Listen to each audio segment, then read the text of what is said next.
And right now, it was not a matter of going to get an advice from the lawyer. And the lawyer took the case from this platform, saying that I'm going to do it. Now, you're telling us that you went there and now there is no enough sufficient evidence. There must be text and back and forth.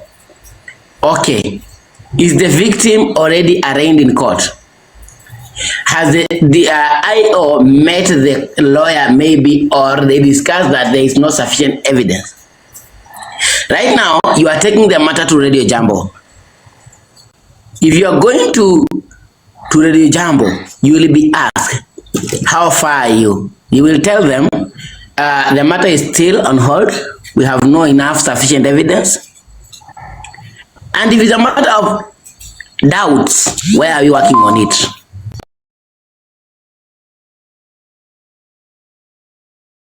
Hello guys, it's your girl Patience Status. Welcome and welcome back to my YouTube channel. If it's your first time here, make sure you hit the subscription box and put on the notification bell so that you don't forget any time I post a new video. Remember, I'm the queen of online gossip. So welcome to today's video. Don't forget to give it a like and leave a comment on the comment section.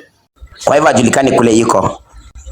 Nikaamua kuwapatia mahali yuko. Watu wanasema wanisikii, can you confirm from them? Guys, can you hear me?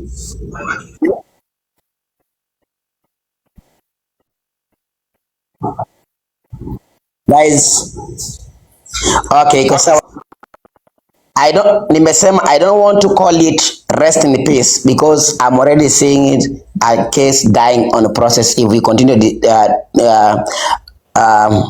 siding with the story of the DCI. Now, DCI, you told us that you know where they are. The next day, they were at Kasarani. I asked, do you know where these people are? Na nikaongea bado nilikuwa kotini kwamba walikuwa na jamaa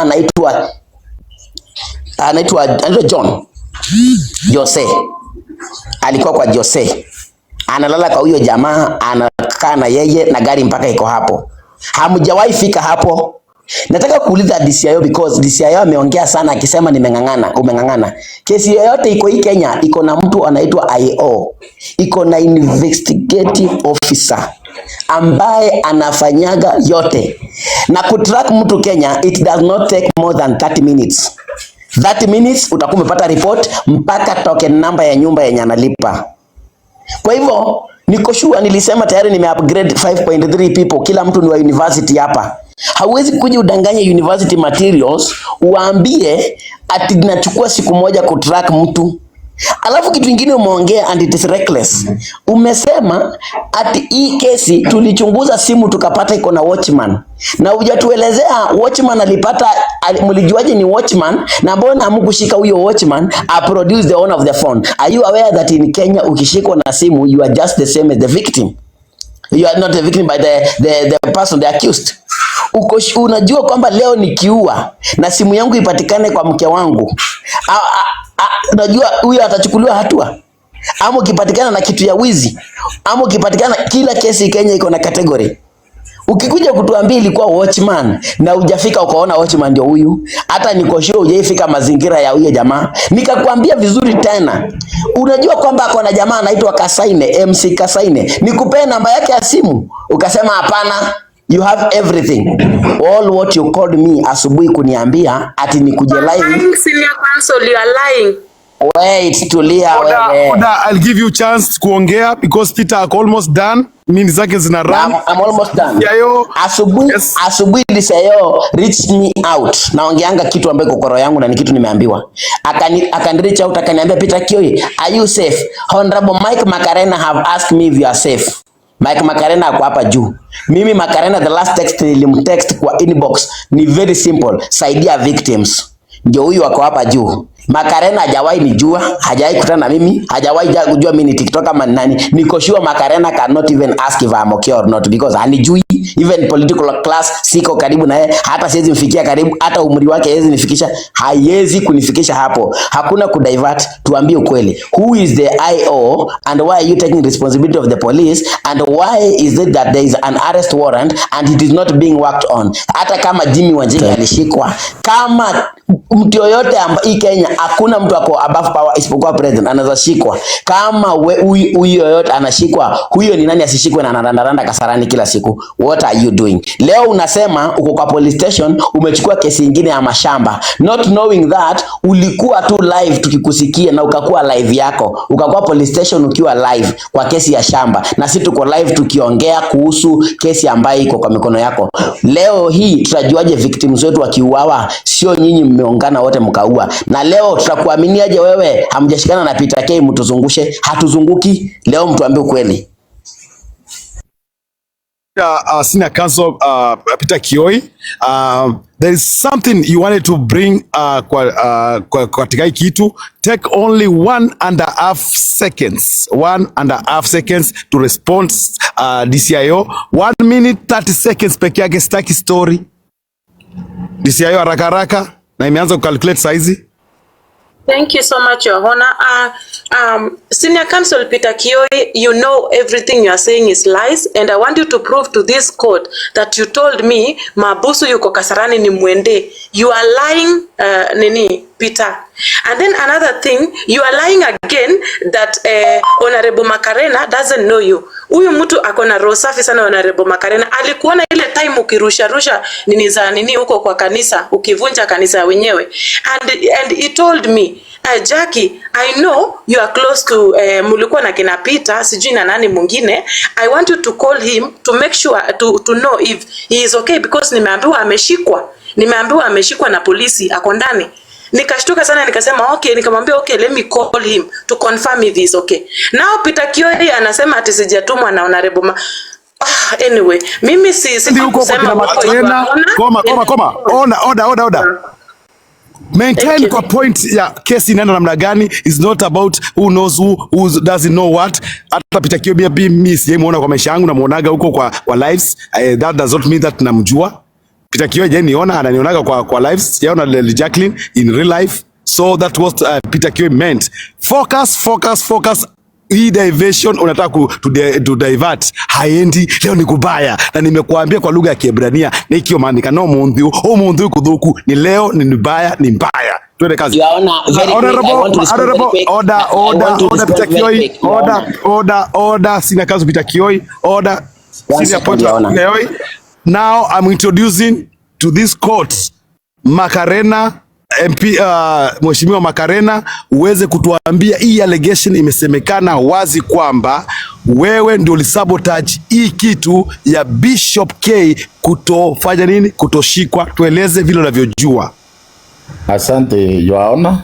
Thank you. Your Honor, naheshimu hii koti yetu, lakini kuna pahali tunaenda tutaharibu, kwa sababu mimi ile usaidizi nilikuwa naye kwa hii koti, sijawahi meet mtu yoyote. Huwa tunaongea na wao kwa simu na nawapenda, na ile kazi huwa mnafanya inanifurahisha. Mimi Peter Kioi, ile kitu ilifanya niaulize kama ako sawa, vile niliambiwa kuna wale timu yetu ilishikwa pale. So nilikuwa concern sana kujua kila mtu ako kwake na ako sawa. Pali makosa kwa hii kesi ya Peter hajapatikana from now. Hundi anachukua kesi yoyote na DCI. Hapo ndio nataka tusimame. Mimi nilisema nataka watu 3 wenye watatoka hapa Nairobi, kwa sababu wale wanatundanganya pale Nakuru wanaweza kuwa ni pesa tu wanatuitiza. Nikanjaribu kuwapea namba ya mkubwa wa polisi yule anasimamia Rift Valley yote, ndio tuwe na watu 3 waende kwa gari wachukue yule mwenye ako na case, wanipigie wakiwa na yeye. Kama kuna pesa ilingekuwa inahitajika, singekubali Madam Prosecutor ukuje ukae hapa Nairobi kuteseka. Hii ni kazi rahisi, simple. Yule ambaye anafaa staki mtu ama arrest yene mbonde in Kenya ni Hayo ndio ako na authority ya kuturakiwa, aambiwe mtu ako mahali fulani, apigie police station ile. Kama ni Kasarani anapiga anasema niko na mtu wangu ako mahali fulani, nichukulieni yeye. So mimi ile agio yangu iko si kushindwa na kazi. Mimi kitu naweza waomba hata tusiagio, tukae yule mtu ako nje na yule kijana anaendelea kuumia.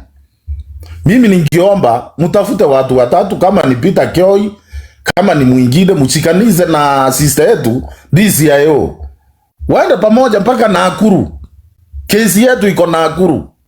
Mstakiwa akishikwa hapa saa hii, transfer tu Nakuru. Nani atamtransfer kama hatuna yo wa kesi ile iko pale?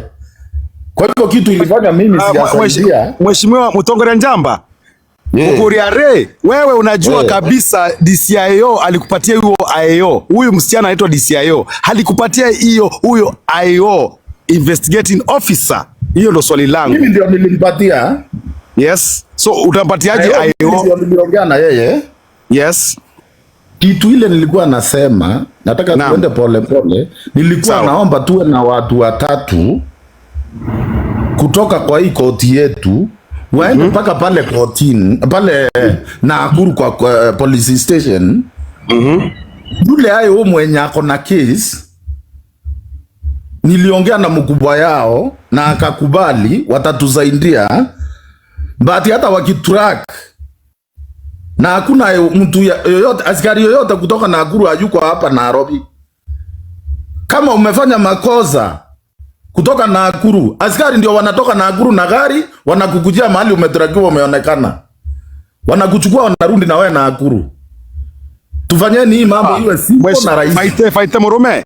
Hapa Murume Ngokoriare. Wewe uko na connection. Already au watu walikupatia OB number. DCIO wetu hapa wa TikTok msichana alikupatia namba na anajua IO. Wewe aliwahi kukuambia huyu ndio IO ama kulienda namna gani? Nataka ueleze mahakamani. Mahakama ile vile DCIO alisaidia, alinipea namba wakati nilipigia mkubwa yule wa region.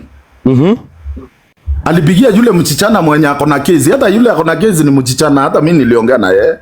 Okay. Ikakuwa ile file haiko complete. Wakaniambia ati hiyo file haipatikani, nikaenda pale Nairobi Women. Okay. Nikaongea na yule mkubwa wa Nairobi Women, akapiga Nakuru akapata hizo dokumenti zote. Okay. So shinda ile mimi niko naye na ile mimi nawaomba na tufanye hii kazi simple na iwe rahisi kabisa. Askari anafaa tumio watu wetu kutoka hapa Nairobi, tustraki na hao askari wa police station za Nairobi. Waende mpaka pale Nakuru, watupigie wakiwa hapo kwa mkubwa, tuone kama huyo mtu atakaa 3 hours kama hajawekwa kwa pengo. Mheshimiwa Makarena, ulikuwa hapa kwa koti, ulituashua kwamba hiyo ukishapewa namba huo jamaa atawekwa mahakamani. Atashikwa korokoroni. It's been 3 weeks now, 8 days because mimi ndo represent over kwa ile koti. Now wewe pia uko pale, ni jukumu gani ambalo umefanya kumaanisha kwamba huyu jamaa apotei? Kama tunashika Waitito, tunashika kina Njigi, tunashika watu wakubwa, watu wanawekwa ndani. Huyu jamaa tu akubaka watu, na unajua ni dhulma, anabaka watu mpaka walemavu na anatembea. Wewe which position are you playing? Position ni mimi sijapata nafasi ya kwenda Nakuru. Na siyakataa huyu mtu ashikwe. Ile kitu niliomba hata DCI wanaweza sema, nilimwambia ndio tushike huyu mtu mpaka tuwe na mtu wetu pale kwa IO yule ako na kesi. Hii ingine hata tukisema ako pale hakuna kitu mtamfanya. Kwa hivyo kumaanisha kwamba DCIO huyu ambaye ni DCIO wetu huyu Jacqueline ambaye yuko hapa, si Madam Prosecutor, huyu DCIO, inamaanisha kwamba kuna information kadha wa kadha haja kupatia ambazo ungefuatilia, ingekuwa saizi tusha arrest huyo mtu. Hata yeye mimi ndio nimempea hizo information yako nazo. Kama gari mimi ndio nilimtumia. Gari yenye ilikuwa inatumika nilimtumia.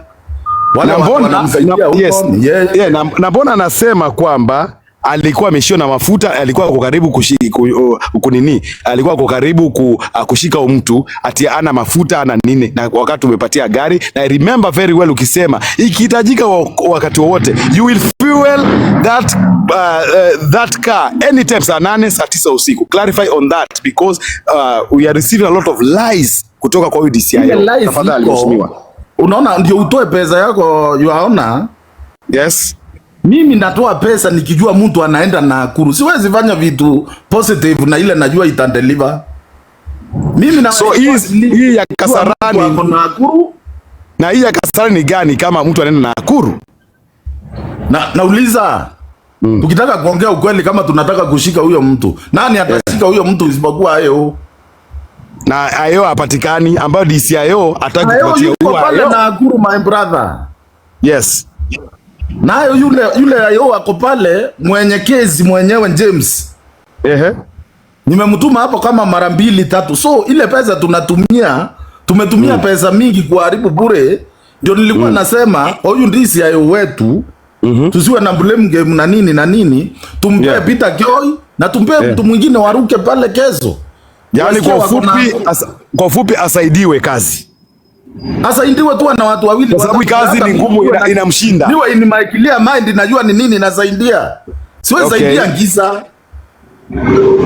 Okay. Na imani yako kwa huyu DCIO iko wapi ukipima na ukuwa very honest kwa hii case? Imani yangu kwa DCIO ako sawa ku investigate, lakini naye anadanganywa na wale wako na agua hawezi.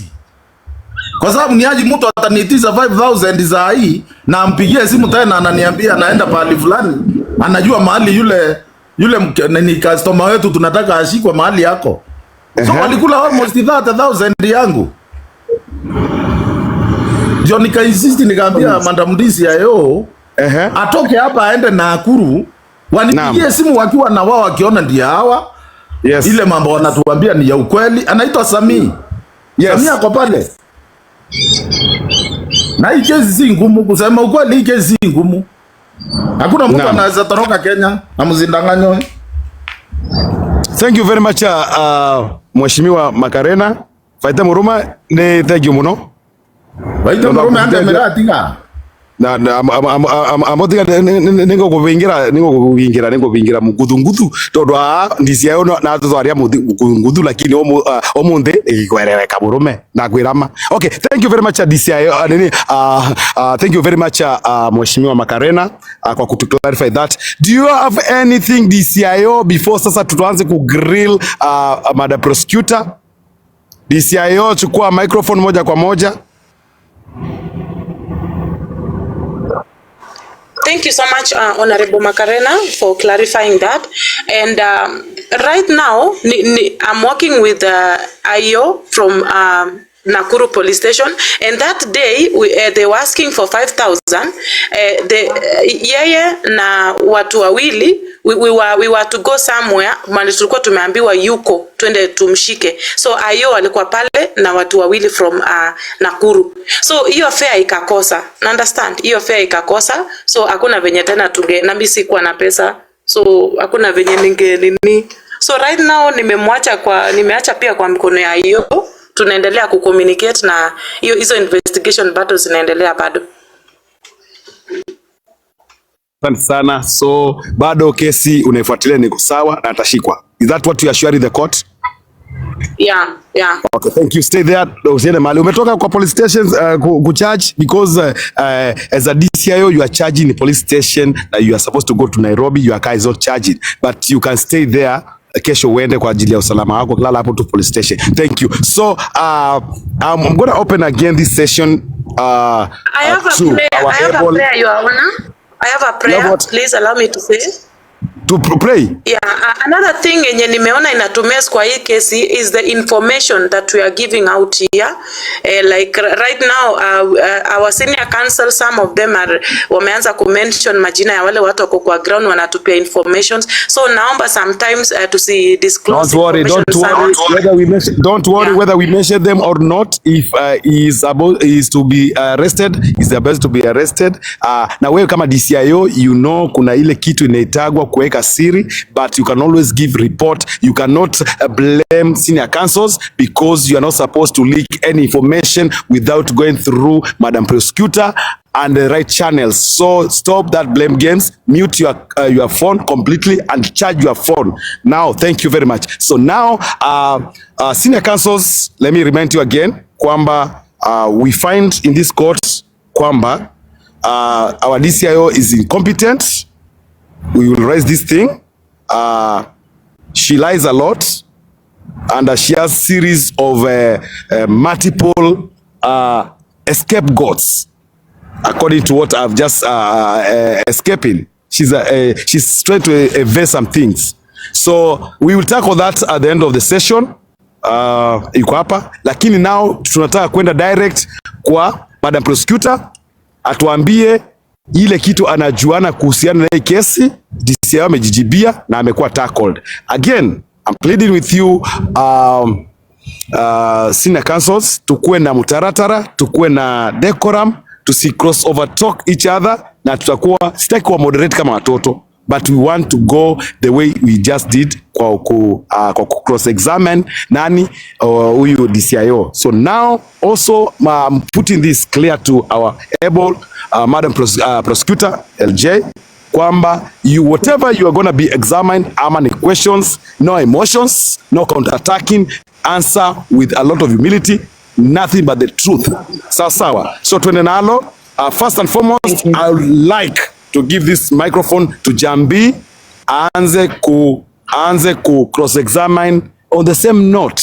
Hizi vitu zote na kwa nini Lady Jacqueline 3 weeks ago, 2 weeks, let's give her a period of 3 weeks. She kept on telling us kwamba come Monday that guy will be arrested, tutakuwa na report na tutakuwa na nini, ndio tu haraka ndio tunataka kurudi kwa ile meeting ya Ndegwa Njiro. So haraka Jambi, chukua microphone moja kwa moja, approach the bench. Thank you. 2 minutes. Thank you so much, Your Honor.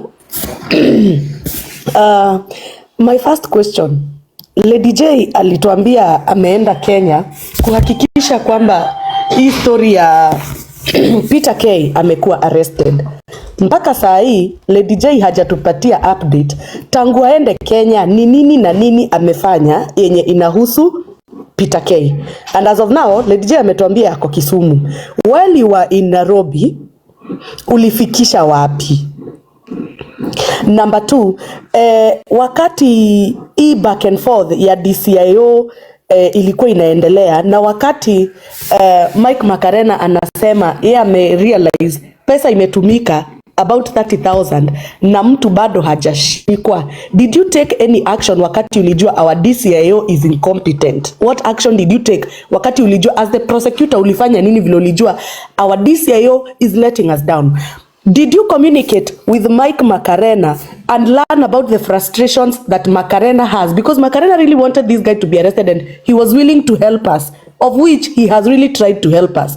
When you learned about the frustrations Mike Makarena is going through, what have you done about it, Madam Prosecutor? Twende nalo. Approach the bench. You've heard everything. Thank you, Your Honor. Well, I've had some of it because the phone was a bit, it was buffering. Okay, so anyway. We're not repeating anything, but the prosecutor, you knew it's a very important day. I didn't ask for a repetition. Yes. Yeah, I didn't ask for a repetition. Thank you. Yes, so we cannot be appointed in a high position like this. Na una wifi kwa nyumba yako and you live in the most expensive cities in the world, London. I'm sorry, I'm not taking that as an excuse. Thank you. Go ahead, Madam Prosecutor. Did I use it as an excuse? Nikubaya. Anyway, never mind. Let me focus. Okay, so anyway, guys. So I think Senior Counsel Jambi is wondering why, whether I did communicate with Honorable Mike Makarena about my frustrations. What I did not actually contact him, but I kept telling DCIO to call him, you know. So there is a time yenye alikuwa anapata calls mingi sana. And I believe, and I'm very sure aligundua ya kwamba ni kama watu wanini wako frustrated kidogo. So yes, I kept telling DCIO kumpigia.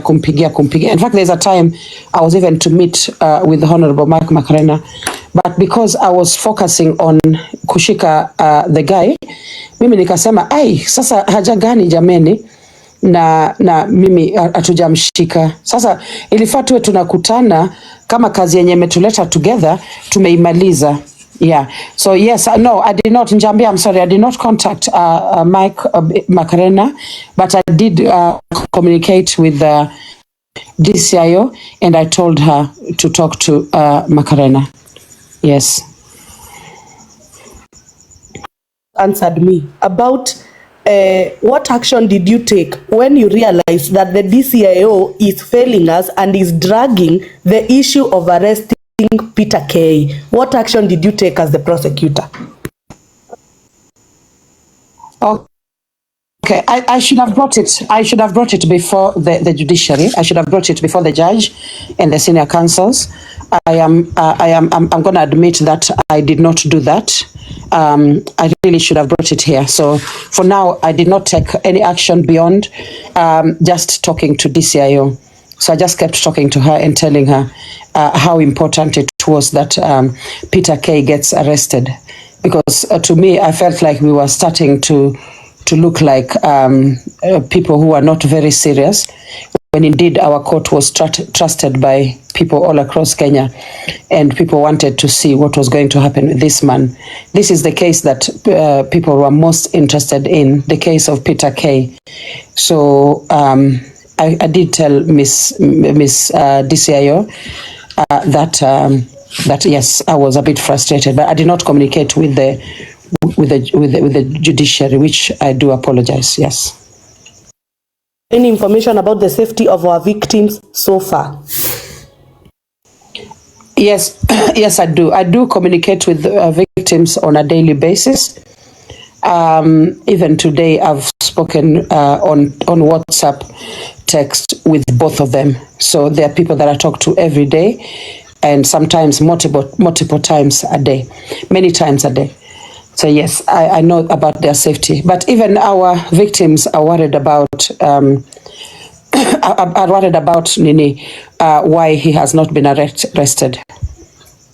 Our victims are also worried about that.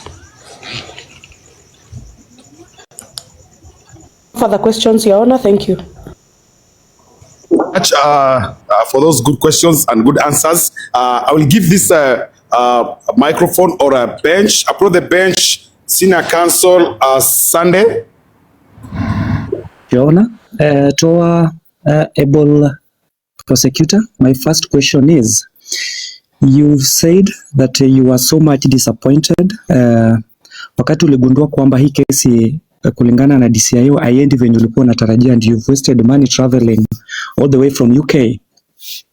Now, can you tell us when you got disappointed? And just to affirm that, my question is directed, is leading us to this question. If you really got disappointed na DCIO, and when you were giving, when you had a press conference, I would say when you were giving a statement at the church, just at Roysambu, one of the questionnaires, one of those who are questioning you were DCIO, that is, So how do you get disappointed by somebody and then you still take him to where you're being questioned? Like, we felt like you people were still working together. So how did you get disappointed and still work with her? Now, my next question is, Honorable Makarena said it actually... I've actually forgotten the first one, meaning when you do the third one, I'll forget the second one as well. So the first one, nimesahau. Okay, the my second, question, yeah. My first question is, when did you feel disappointed by DCIO? And after the disappointment, why did you still go ahead? Thank you. Yeah. Why did I go ahead? The second day of me being in Nairobi, I was already fed up, and I did tell her about it. And then why did I go with her to the Occupy in Roysambu? It's because we are a team. Even when we are frustrated with each other, we are still a team. We are the team here, the court. we belong to the same team of the court. So at the end of the day, we can still work together, Yes.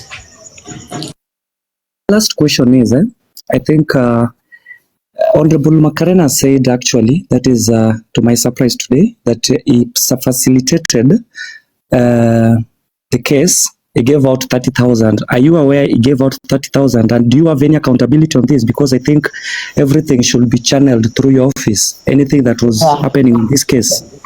So DCIO can do accountability on all the money that has been given so far. I have no idea. I wasn't even aware that Honorable Macarena had given out 30,000. I've just had it today. So no, I did not know that he was giving out that money. Yes. If you're not aware, to mean DCIO has been acting on her own, that is because you are confirming you have no information about anything happening around this case from the DCIO being facilitated, being supported by our Honorable Macarena. Now, have you filed, when you arrived, did you make any filing in court?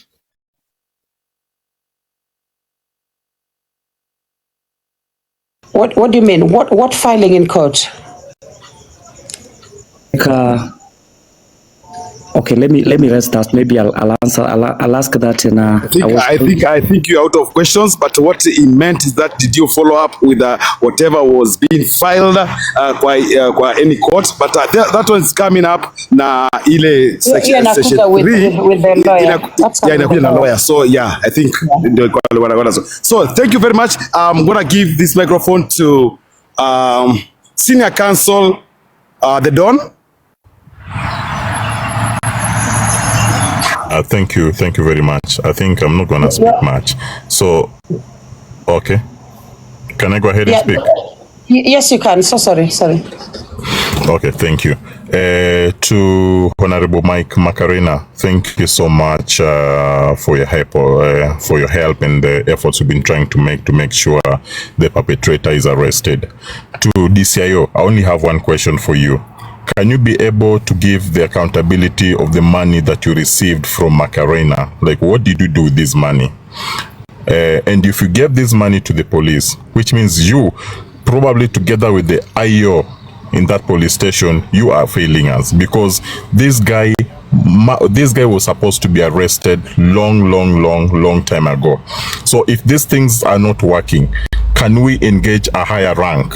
Probably the regional police commissioner, or maybe the regional head of the DCI in Nakuru, because now you've tried everything you can, but it's not working. So please, can you give us the accountability of this money? What did you do with it? Thank you. Thank you so much, Senior Counsel Dedon. I just want, before this court, Honorable Macarena, to say if he really sent me the 30,000 shillings. Thank you, because mimi sijaipata kwa mpesa yangu 30,000 shillings ama pesa enye inanaambiwa niende na No.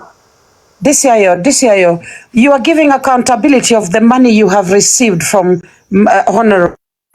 You don't throw the question back at him. That's not the way you do it. Just talk about the money you have received. Yeah, let us also be respectful, guys. Come on, guys. Just talk about the money you've received. Once again, let me clarify this, because I heard it very well. It's Macarena says that, and I is here, and as afungua microphone amesema so far kwa hii kesi ametumia 30,000, not kwamba amekutumia kwa pamoja. So thank you. And again, I want to remind the Don kwamba I don't know, he thinks that namuonea together with the prosecutor, but again, hii time ilikuwa si ya kugrill DCIO, ni wakati wa kuuliza swali kwa LJ. Anyway, time yako imepita. You misuse that chance. So I'll pass this microphone to Senior Counsel to Watchdog. Thank you. Thank you, Your Honor. Madam Prosecutor, I have passed information. I think if we are serious, we want to get this person, I am sure now you are at the best position to do so. But that does not mean that I'm not going to grill you. I have to. Madam Prosecutor, after you have come so tired and felt lied to, deceived to DCIO, has it come across that possibly DCIO could be a double agent? Also, the second question, is it possible that from the games that this DCIO has been playing you, it is possible that she's extorting money from you and well-wishers? Is it also possible that they all know maybe you are just in Nairobi for a few days and you might be going to see your school, so they are buying time so that you can leave? Has that crossed your mind? Because I'm trying to understand how such a learned prosecutor with a lot of intelligence could not see this and try to call the council like there is what I'm being informed and this is what I have been informed. Because what you are informed, you are also sure, you are smiling, you are happy. And we knew if our prosecutor is happy, this is 100% guaranteed we are doing this. Why do you think you had to hold these disappointments that you had come to face? And yet this person is there smiling with you, assuring you in a hotel, eating your food that you had paid, mercilessly asking for us to support. And she's eating, and in your heart, Madam Prosecutor, you are Senior Counsel through Watchdog, I understand where you are coming from. Pole sana, I understand where ni Mluya na uchezagi na kuku na ugali. Thank you very much. We are very sorry for that, because what they were doing in that hotel, it was purely Ingoho and Ombusuma. So I understand you and we are very sorry on that. Lakini finya unavyopenda. You have 2 minutes. Go ahead, sir. Your Honor, samaki ya 1,600. Do you know what is that? So it is with utmost despair that, Madam Prosecutor, you should have brought this up as early as possible. Because it is demeaning you, and you know you are the face of the court. They say that when you go anywhere with this account, you talk as Lady J, the court is blamed. We are now being seen as extortionists, beggars, people with no integrity, and we will eat even ourselves.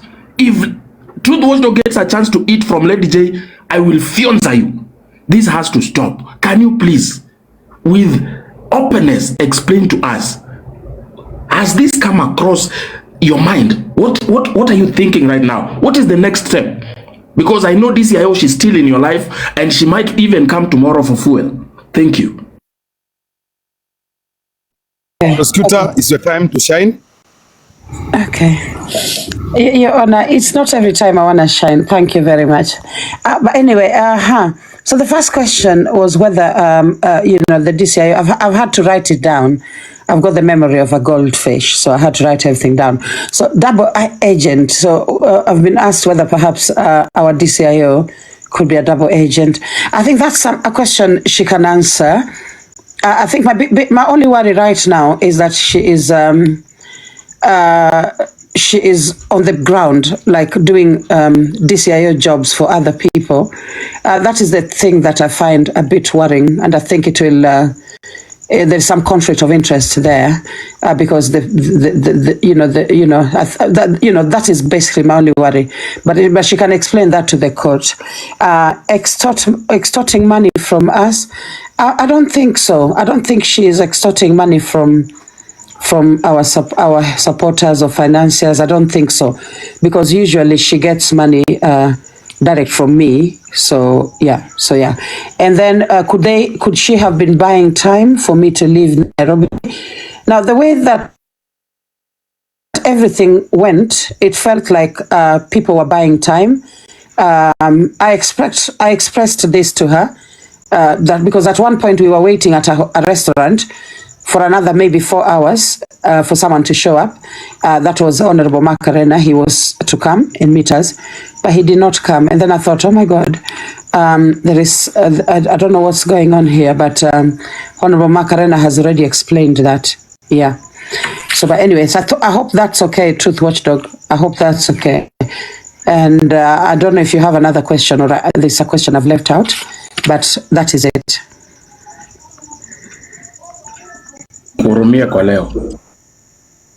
Yeah, but the thing is, I think the main issue is that sikuambia, yeah, hiyo kutoambia, hiyo ndio mistake kubwa nimemake. You know, every time, let me tell you, there are many updates zenye nilikuwa nataka niwaambie. There's even a time I started putting you all the entire judiciary on a group call. Nilieka the judge, nikaanza kuongeza watu, nikasema, oh my God, what if one person starts recording and then it is, nikaachana nayo, because mimi I'm a bit careful these days with how I write inbox kwa watu or how I make phone calls. So I'm sorry, I should have updated each and every one of you, even if it's not together, maybe just individually. I should have done that. Yeah, so that's my apologies on that.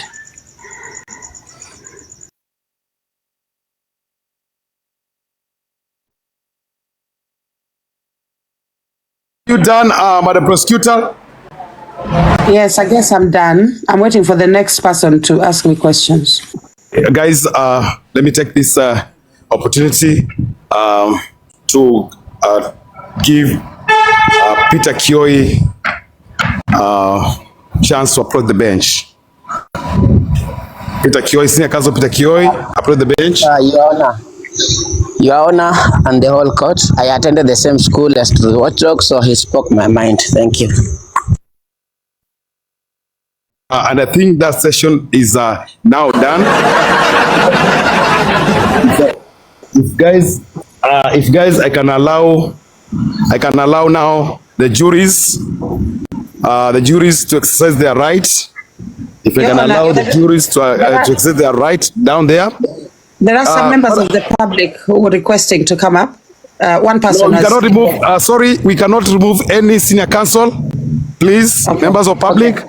You can take your things from comment section. We cannot remove any senior counsel. We are still, the house is still on a business. We haven't finished our business. You know, members of public, ama jury, munakujaga ile senior counsels wote wakitoka, ukifanywa something ambayo tunahitaji. So hold on your guts, guys. Mtapanda pole pole. So now it's time to let the juries express their concern down there. Labda Madam Prosecutor, no, let me appoint someone. Truth Dog, are you free? Senior Truth Dog. Your Honor, I have a sick child that I'm tending to. Okay. So let me appoint someone who can do that. And Senior Counsel Jambi, I want you to take the most important questions from the juries from comment section in the next 10 minutes. Then we go to the next chapter, the meeting, lawyer Nderitu. Then now from there we can call it a day, and we can invite members of the public to come and air their views. Thank you. Senior Jambi, are you there? I am okay. So begin the comment section. Yes. Question. Yeah, if it's a valid question, you can ask. Then the senior counsels will tackle it. So, members of jury, it's your time to shine. Let's go.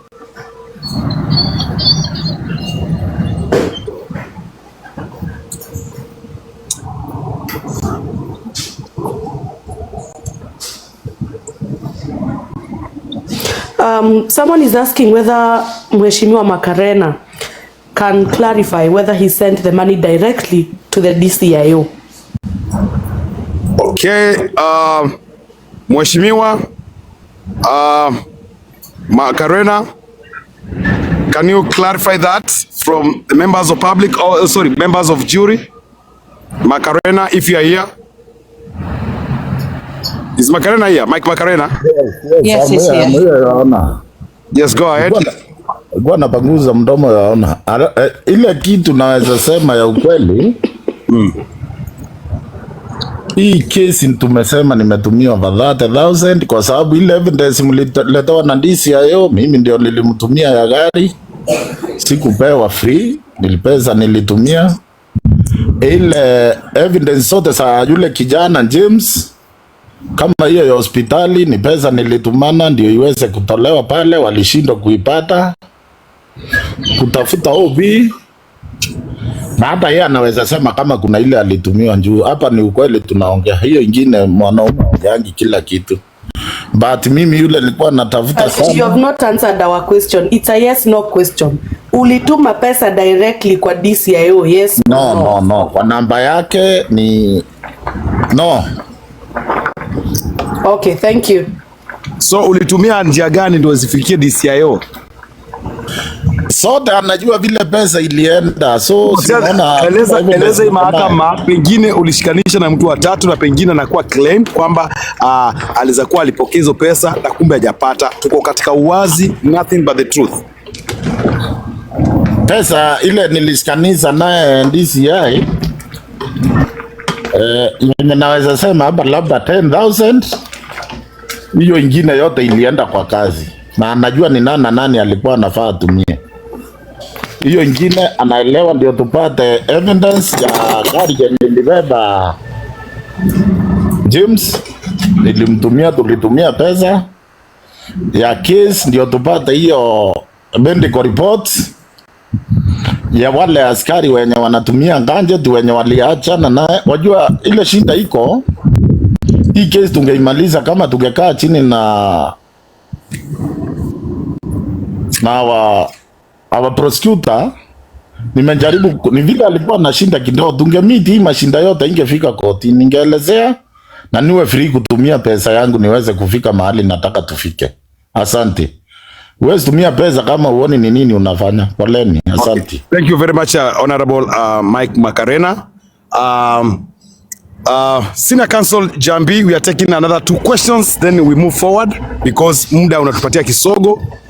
Ndio tupatie watu wanaojulikana kama medias nafasi pia wakaanalyze na pia Your Honor, there is feedback. A very huge concern at the comment section, and I can see our juries, I would say 70% of our jury is asking whether it is possible to replace our DCIO or to appoint someone else as the DCIO. And I can also see some people saying that they no longer trust our DCIO in this case, Your Honor. Thank you very much, members of jury, for that intense concern. It is nature and tradition of this court not doing such things, such moves at this time. I will tell you, according to the law of TikTok and the school where I attended, TikTok Harvard School of Law, that we do not do such things just kwa mkia, just because submissions ama kuna claims or allegations za mtu amefanywa namna hiyo. So if you allow us to work out, because in submission imeletwa na Honorable Mike Macarena kwamba DCIO needs help us kutoka kwa ground ndio kazi iende haraka haraka. Remember that already alikuwa shaanzisha hii kazi na itamaanisha kwamba itaanza from 0 to 100 ama from A to Z, yani kuanzia A mpaka Z, na kwa hivyo it will take a lot of time. So with all humility and wisdom na kuwatakia mazuri bila kusabotage mtu yoyote, ni kwamba for now we haven't reached that stage, so hold on your guts. We will discuss with judiciary hapa mkiwa discuss with judiciary after our business is done, then we see how that the CIO atapata help, yani apate wasaidizi kwa ground. Sawa. So that is what I have ruled out. No question about that. Any other question? The last question from juries, please. To move on with another order of the day. Question, Your Honor. Go ahead, Senior Counsel Peter Kioi. We were taking from juries, please. Not from you. Yeah, it is from juries. I'm asking from juries. It is from juries that are we assured that right now the lawyer that took this matter is still the one that will take the matter, or it has been dropped by him? We need a clarification from you guys. Yeah, thank you very much. A very quick and a wise answer for you. To you, Senior Counsel Peter Kioi. That is our next. This is our next submission. We want to hear from Madam Prosecutor and DCIO the nature of the meeting including the other senior counsels who attended the meeting with lawyer Ndegwa Njiro. So that is the next motion in this court. Thank you very much. Our proceedings. But now we are taking the last question from the juries. Madam Senior Counsel, Madam Jambi, the last one from juries. Pick the best. Pick.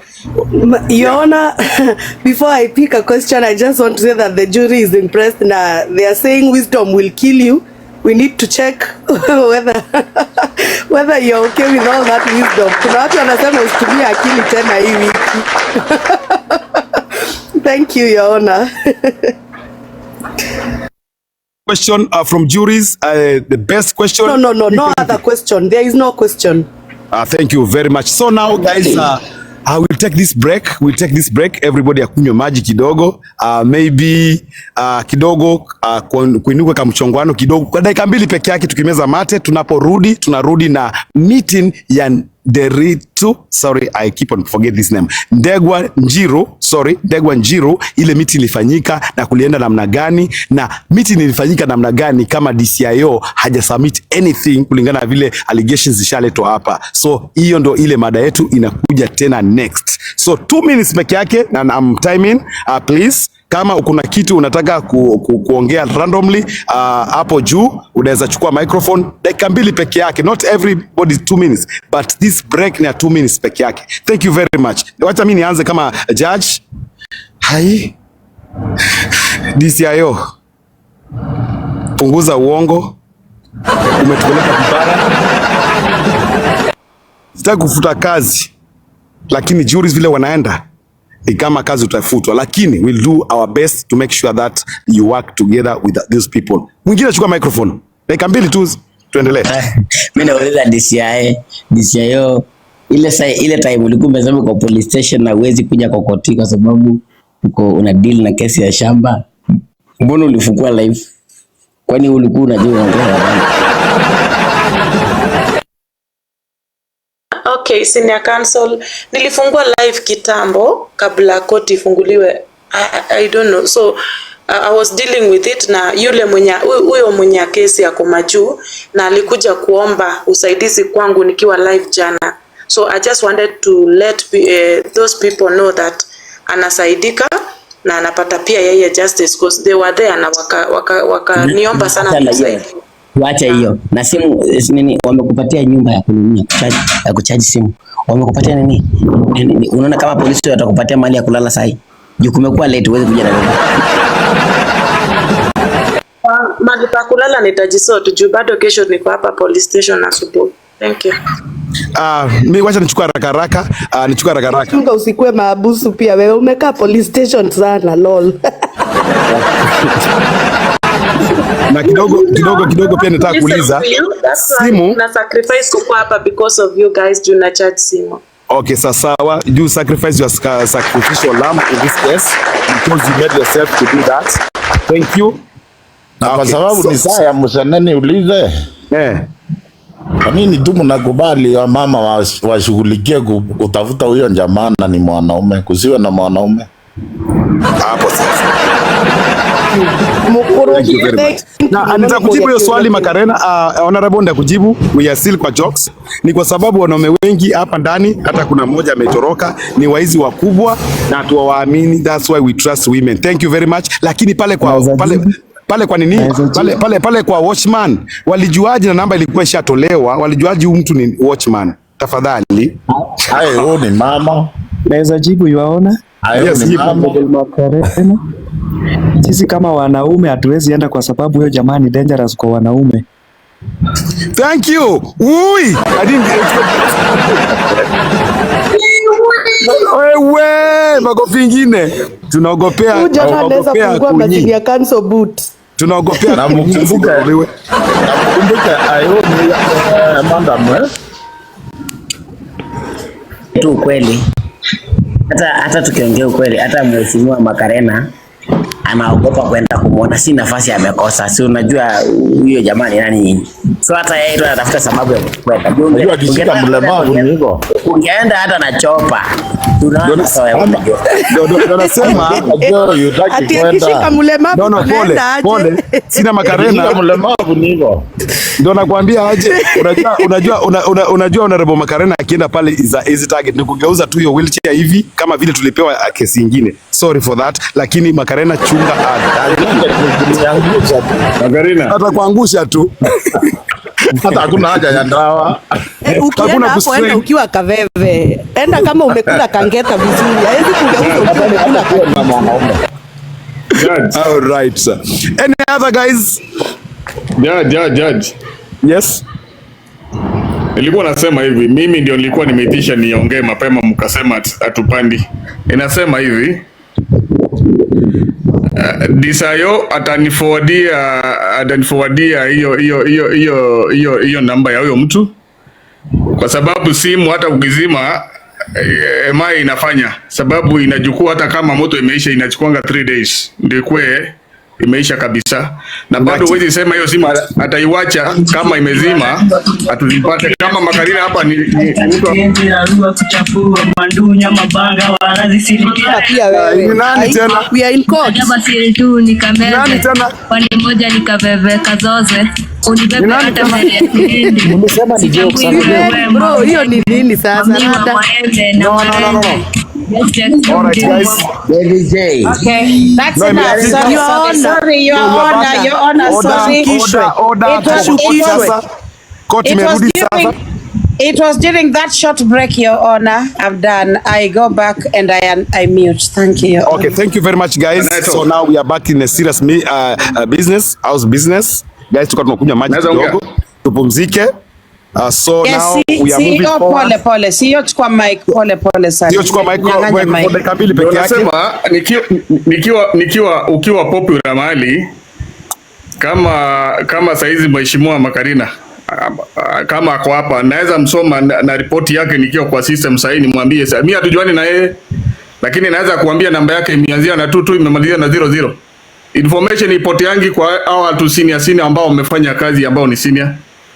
So maybe au maskari kuna kitu ambao wana trick Disayo na Disayo ajui sababu mambo ya hiyo mambo ya investigation. MI ya simu inamalizanga 3 days. Simu kama imeisha moto kabisa 3 days, hiyo simu unaweza ipata mahali imeanguka. So ile kitu naweza waambia, hiyo information ikiwashinda mnipatie, sitataka pesa yote lakini mnipatie, nitajaribu mahali naweza. Okay, alliance na prosecutor, but prosecutor anaitwa Lady Jacqueline, alafu exchange, then you'll be of much help. Nadhani pia hapa juries wamevote kwamba yes, DCIO needs helpers, watu wa kumsaidia kwa ground, na wewe utakuwa very useful, na pengine watu ambao tutapewa wakati tunawakilisha hii hoja hapa katika mahakama ni kina nani wanaweza saidia DCIO ili hii kazi iende haraka tuweze kupata justice kwa victims, na pia ujamaa anaswe na iko korokoroni. Thank you very much. Now we are moving swiftly, guys. Tunaenda kwa meeting ya lawyer anayejulikana kama Ndegwa Njiru. Meeting ilikuwa namna gani? So once again, I want sober-minded senior counsels. We are on the last stretch of this thing. Sasa tunataka kuelezwa kuhusiana na meeting ya lawyer Ndegwa Nderitu ambaye alikuwa hosted hapa na akachukua hii kesi akasema atatusaidia bure as a pro bono. Thank you. So Madam Prosecutor, labda nikupatie nafasi hii utuelezee meeting ilienda namna gani. Then from there tutaenda kwa senior counsels waweze cross examine, then kama dawa tunaenda kwa juries, then we tuendelee na other business, but that is the last business of the day. Thank you. Madam Prosecutor, approach the bench. Thank you, Your Honor. Okay, so first of all, I want to confirm that lawyer Ndegwa Njiru is still on the case. He is not planning on leaving us anytime soon, according to the way that we spoke with him. Now, I will give detailed update of the day, and some of it will be on the specific clients of our us specific victim names. What are specific victim names? What are Okay, so what I'm saying is that I'm going to give details of the meeting with Wakili, and I'm going to make it a bit detailed, giving you specific information.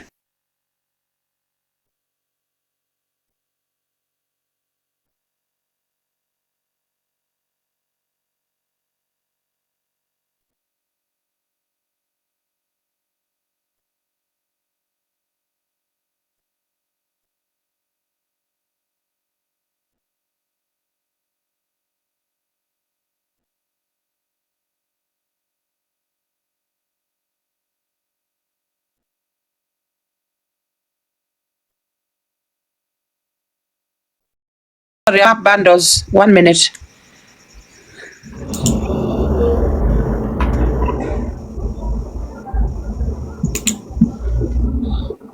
Hello, Your Honor. Am I back? Am I back? Yeah, Your you're Honor? back. You're back. Yeah. Your Honor. Yeah. Your Honor. Madam Prosecutor, go ahead, please. Your Honor. Yeah, okay. So I will try and buy Wi-Fi, I think by, if not tomorrow, then I'll do it when I come back from Nairobi on Friday. Okay, so Your Honor, I will give detailed information concerning our meeting with Wakili Ndegwa Njiru. Number one, Wakili did meet us at the Aga Khan Hospital in Parklands. And the one thing that he did was that his child was sick in hospital, but he made sure he saw us. So that's the reason we had to meet him at the hospital. Number one, he was very happy to take on our case. He said that it is something worth doing, and justice needs to be served for the victims. Number two, he is still he's still taking the case on pro bono terms, so he did not ask for any money at all. Now, number three, he received particulars of the case from both the two victims that came, and one of the victims had very, very concrete evidence. Really, really good things for the lawyer to use. So the lawyer was pleased with that.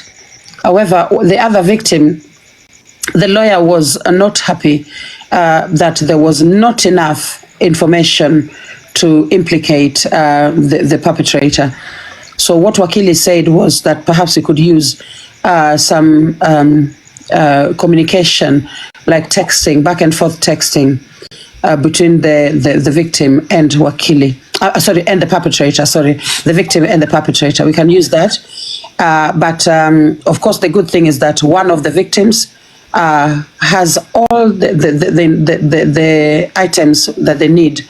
What Wakili said was that it's actually easier to charge, or rather it's easier to get the guy behind bars with more than one victim.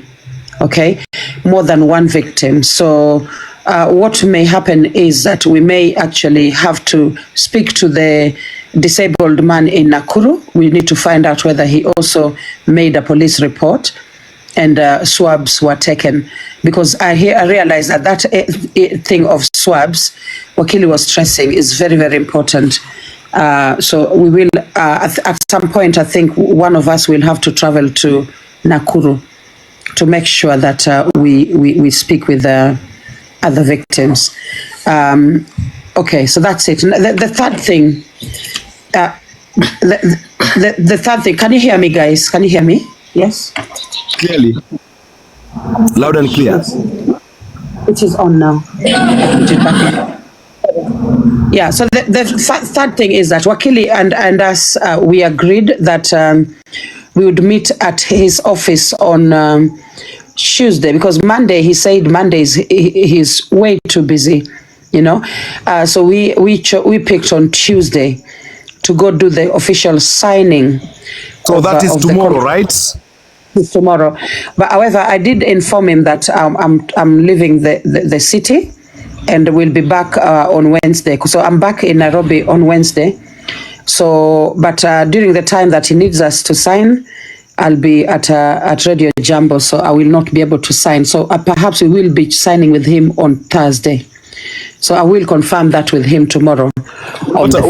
Wait 1 minute. So Radio Jambo is important than signing these documents ambazo mtu amelawitiwa na amebakwa nyuma na amefanya kila kitu. So anyway, endelea. I will explain why. We are going to Radio Jambo with, and in fact, this is something I can tell other senior counsels. We can actually do this together. But Radio Jambo did invite us with one or both of the victims. So we are going to the court, the TikTok High Court will be at Radio Jambo. So if other senior counsels do have time, then please, we all should go. We all should go. In fact, this is a good opportunity for me to tell you this. Yeah, we all should go. So anyone in Nairobi, we should go. Truth Watchdog, Peter Kioi, we should go. But that's it really. So we are doing that interview with Radio Jambo and the victims. Yeah. So Much for your submission, Madam Prosecutor. But what I expected, I did not. But let me guide you. Let me direct you on how to go about it. I'm not discrediting whatever you just told us. We wanted to hear that part kwamba you met lawyer ama wakili Ndegwa Njiro mkiwa na nani siku fulani. This is what you said and this is what you agreed. Na kulikuwa na witness hapa. Witness is truly true. Ama hii ndio evidence hapa iko hapa. Tumekwenda isikuwe mkwenda kwenda kukunywa coffee na kupatiana mnaulizana stories za UK iko namna gani. You know, I used to school in Manchester University and other stuff. So ulienda akina nani hapo katika hiyo meeting? Tuanzie hapo. Madam Prosecutor. Sorry, Your Honor, I was talking and I was muted. I apologize. So in that meeting, there were myself, DCIO, another blogger, another gentleman, a Kikuyu blogger. I don't know his name, but DCIO, no, it wasn't DCIO who knew him. I think it was one of the victims that knew him, I think. And then, of course, there was James Carrier. And then there was Pastor Ben Gitau. So we were all there in that meeting. Yes, but initially I wanted us to be there with the other senior counsels. However, the communication was not made early enough for the senior counsels to come. Yeah. Very much so. This court has been notified that the meeting was held somewhere in Aga Khan, and Wakili Ndegwa Njiro was present. The victims, 2 or 3 victims were there, and DCIO. So there was kukuwa na representation yoyote kutoka kwa judiciary apart from the prosecutor herself, because DCIO is not part of judiciary. DCIO, kazi ya DCIO ni kuinvestigate vitu, anatia prosecutor, then they press charges kwa court, inakuwa ruled. So now I want to humbly request my able senior counsels to cross-examine Madam Prosecutor. Hii watakuwa wanajibizana wote wawili na nani na DCIO for clarifications. So I'll pass this microphone. Nitaanza sasa kinyume. Nitaanza na Peter Kioi. Senior counsel Peter Kioi. Okay, asante sana kwa kunipatia nafasi hii bora na murwa kabisa. Naam, na ningeomba kukuuliza Madam Prosecutor, I would wish to ask you this. Where on earth will a lawyer tell you, I'm not going to handle this case because the evidence that you have given right now is not sufficient enough? Yet, there is an OB, there is an OB, there is hospital documents, there are some swabs that were done. Of course, there is an IO in the matter. And right now, it was not a matter of going to get an advice from the lawyer. And the lawyer took the case from this platform, saying that I'm going to do it. Now, you're telling us that you went there and now there is no enough sufficient evidence. There must be text and back and forth. Okay, is the victim already arraigned in court? Has the IO met the lawyer maybe, or they discussed that there is no sufficient evidence? Right now, you are taking the matter to Radio Jambo. If you are going to Radio Jambo, you will be asked, how far are you? You will tell them, the matter is still on hold. We have no enough sufficient evidence. And if it's a matter of doubts, where are you working on it? Again, I think you are misleading this court by telling us there is no sufficient evidence, because at the most right now what can happen is this guy to be arrested, DNA to be done for both, so that you can see that even the swabs can match. So can you tell us why your intention to go to Radio Jambo before you work on the matter, and why you met a lawyer without the representation of any single court, the judicial representation? Can you tell us first before anything? Okay, so when I talk, you know, I'm a truth teller. I am 100% a truth teller, and I've got unbelievable self-belief. So I'm going to say something, and it will look like, again, Lady J, Akona pride. But Senior Counsel Peter Kioi, I am a very well-known person, and this court went very, very, very viral. This court is being discussed in every town, every village, every place in Kenya.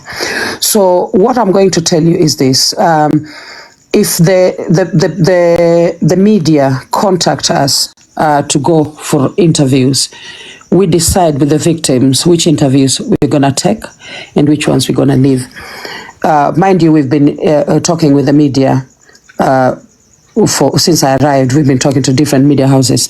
So the Radio Jambo one is the one we chose to go to first, and that was a choice we made with the victim. So yeah, I hope that answers your question. And number two is that you have not answered that question. Let me put it clear for you to understand, and let me start to bring you to a line so that you can understand it is clear. Here, what do you mean? You bring me to line. I want you to understand me clear. I want you to understand me clear. So listen to this. In this TikTok High Court, Lady Jacqueline does not represent the TikTok High Court. You are not. So if you want to shine with it, shine knowing that you are shining with the people's names, not yours. Again, you should know that apart from occupying the church, vandalizing and kuibomoa, we have not made any single achievement. What are you going to do to a radio while you have no achievement on the matter? Okay. All right. So I go media houses all the time. Peter Kioi, I've been interviewed by many TV channels. I don't know whether you know. Before TikTok High Court, there was Lady J, who was also... Sorry. Allow me to answer. I allowed you to ask. Allow me to answer kindly. So before there was TikTok High Court, there was Lady J, who was also a very well-known person. Okay? A TikTok celebrity as well. I know you don't call yourself a celebrity. I do. Peter Kioi, Senior Counsel. So I have done many interviews with many TV channels. I've done KBC and TV. I've done another, I don't know which Kikuyu channel I did. I can't remember the name. But the thing is, Peter Kioi, if I'm called for an interview, whether it's TV or radio, I've done many radio interviews as well.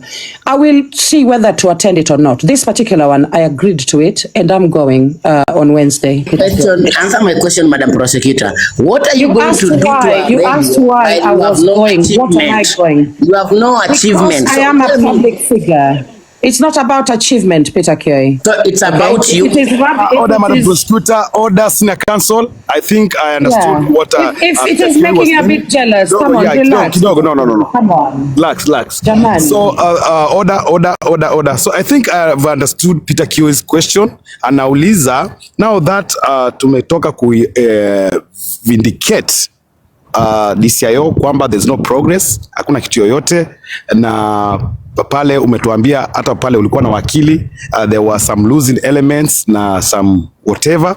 What are you umesema hapa unaenda kotini kama high court, unaenda kuambia koti nini? That is not our matter, tutazungumza baadaye hiyo. So again unajifunga tena, Madam Prosecutor. Let's go back now again to the meeting. Senior counsel mwingine achukue microphone aulize swali kuhusiana na meeting ya Ndegwa Njiru, please. Ile meeting. Take the mic. Yes, Senior Counsel Sunday. Thank you, Your Honor. And I think it's a little bit tough on some people, and I think we'll just breathe in and out and act normal. Now, my first question is to our able prosecutor, Madam Lady Jacqueline. I'm going to be very sorry if this question might attack you, but my question is, I will treat these people you've given us as those who attended the meeting as your close alibis. Now, can you give us? I think when Ndegwa was taking this case, he presented himself here, and I think we talked to him as the judiciary. Just to confirm what you're telling us, because I think as at now, no one is believing anything, and we would just want to put you on that. We want to take you to the other side of we trusting you. Can he come here and actually verify the statement or the submissions you're making to be true? Now that is 1, 2. Have you filed the case in the physical court? Can you kindly answer those before I continue? Those are two crucial questions. You need to answer them. Madam Prosecutor, approach the bench. Okay, so the first one was that we need to bring Senior Counsel Ndegwa here for to be spoken to. Oh, sorry. Your Honor, just give me 1 minute. Just give me 1 second. Sorry. Senior Counsel, can you confirm kindly that you want us to bring Senior Counsel Ndegwa here? Is that what you mean? The meeting went as you've said. But we've got DCIO here who can corroborate. Why would you bring Senior Counsel here? My statement I started by saying that all those that attended, I will treat them as your close alibi. So can we kindly have a different party? A neutral person on this, because all these people up to this moment, some people believe that all this thing is stage managed.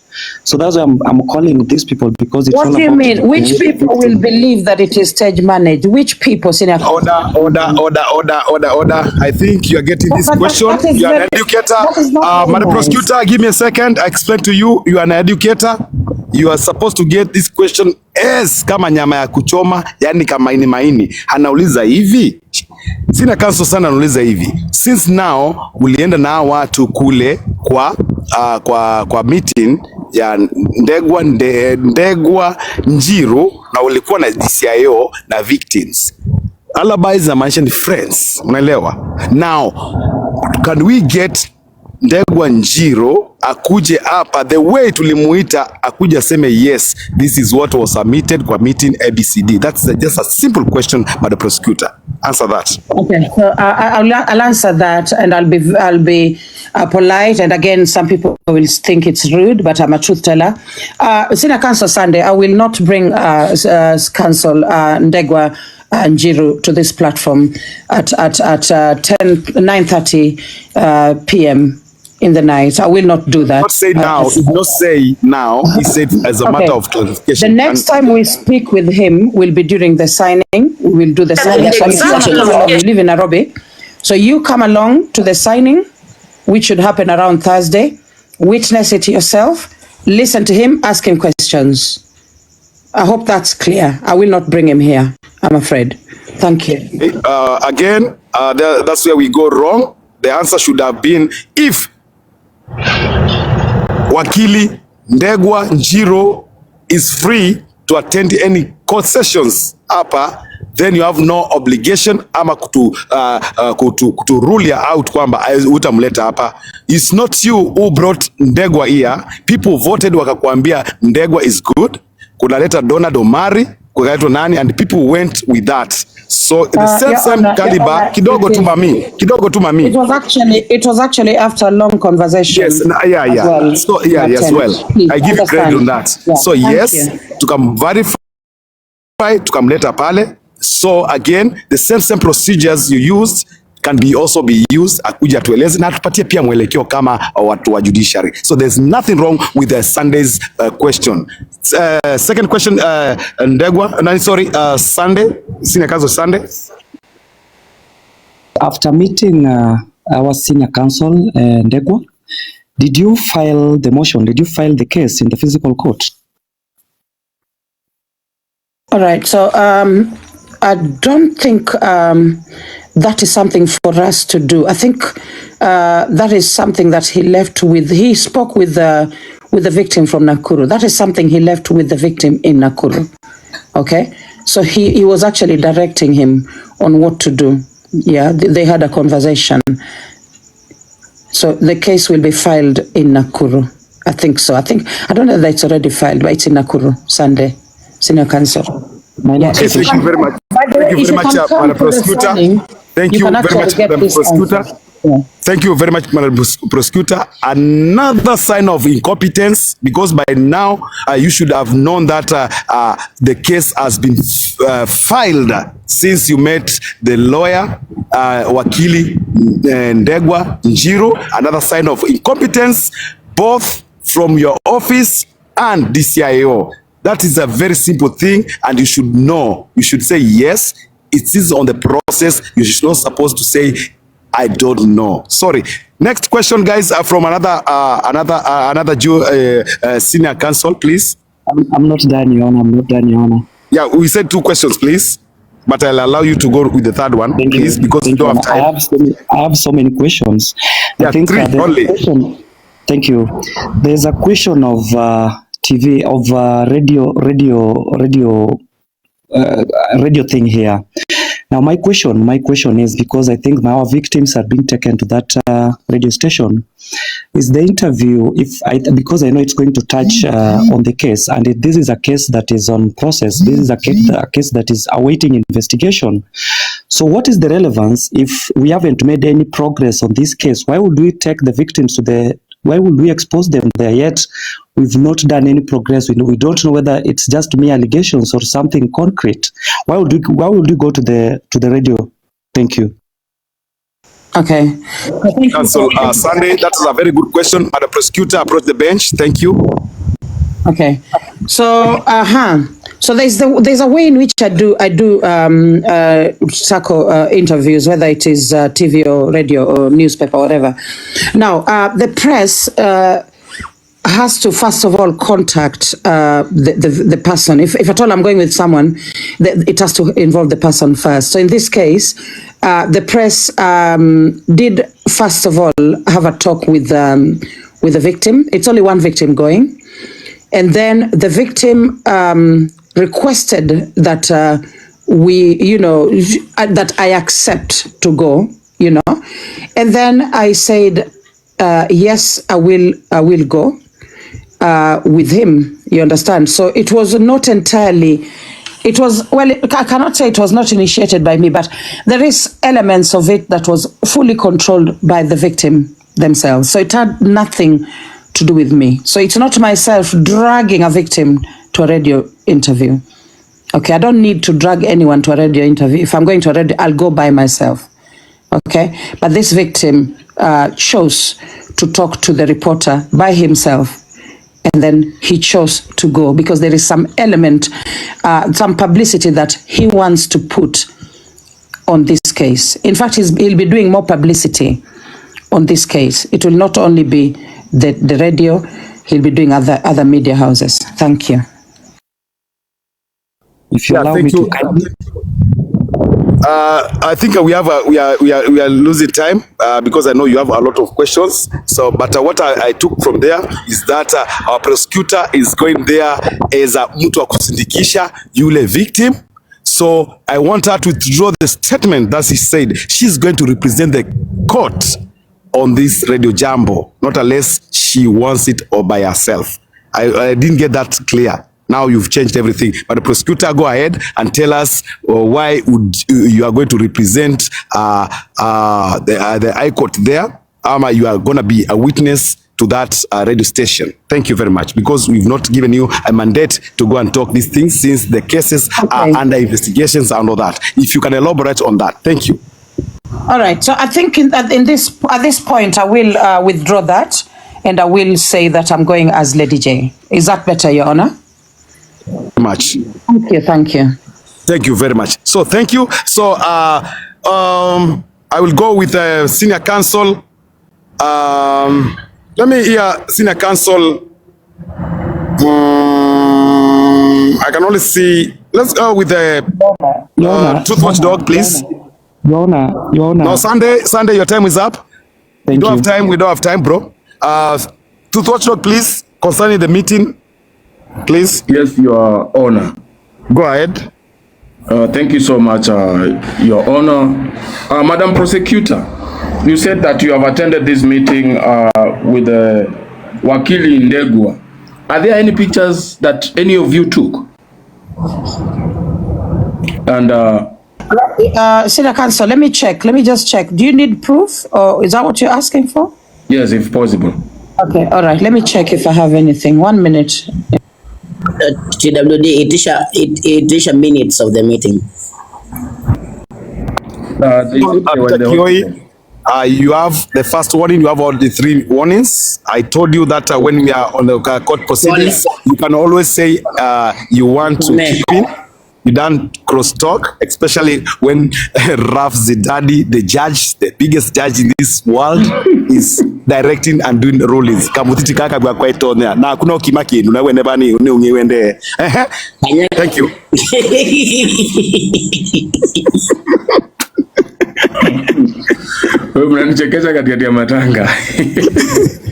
So we are waiting, guys. Sorry, we are waiting for that.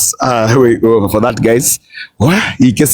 12 hours, guys, to go up. 20 nalo, guys. Okay. Our able Madam Prosecutor. Did you get whatever Senior Counsel Truth Watchdog has asked you to present? The photos. Are they consulting? Where is DCIO? DCIO, we come here. I have a question for you. Chance. In the meantime, okay, she's back. Okay, thank you. DCIO. No, anakuja. Wacha na DCIO kwanza. Akuja kwa mzima. Okay, panua.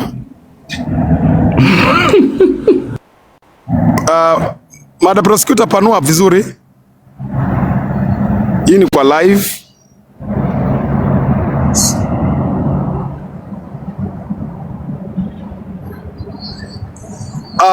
Madam Prosecutor, thank you very much.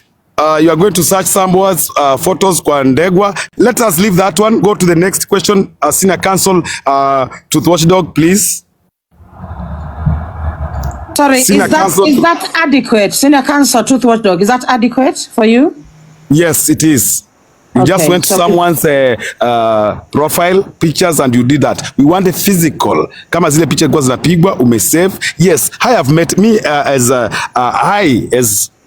judge, and I've met with someone senior kama Lady Jacqueline, kama Ndegwa Njiro. Nitapiga picha hata selfie nioneshe. See, I will not go to his profile photos nikuja nioneshe watu. Anyway, twende mbele. Uliza swali la pili, time zinaenda, tusinyeshewe, kuna mvua nyingi sana hapa. Senior Counsel Truth Watchdog, approach the bench. The second question. Senior Counsel. Yes, Your Honor. According to the picture that has been shown, it appears as if Wakili Ndegwa is just sitting on a bench. So where are the rest of the people in this case on that meeting? Okay. Oh, the question was... All right. So let me see if I can find anything, because I feel like okay. I think I found something. Okay. Right. So it's actually not sure. Haifungui. Kama hakuna na si dhambi, pengine hapo kwa meeting ilikuwa simu hazikuwa allowed. There is nothing wrong with that and it's not a must also kupiga picha. So hatutaharibu nafasi sana, kama hakuna baina haja ya kutinda ututuaite kwa ulukulu agasia vie sia ungua sioka makunguluso nyu. Okay guys, let's focus. Tupatie senior counsel. Okay, that is wakili. No, that's not wakili. That's the blogger. That's the blogger. We don't need a blogger. Bloggers has nothing to do with our case. No. Wakili is on the same table. Wakili is on the same table. Sure. Okay. So the video is not playing properly, and that's one of the victims. That's Pastor Ben Gitao. Okay, and that's Wakili there. DC Wakili, and that's me. That's me, and that's Wakili, and that's the second victim. I hope you guys can see that. I cannot show everything because I don't want bloggers to take this video. Thank you. Okay, thank you. Very important. I think Senior Counsel, Truth Watchdog, you are satisfied. The last question ndio tuende tukimalizaga.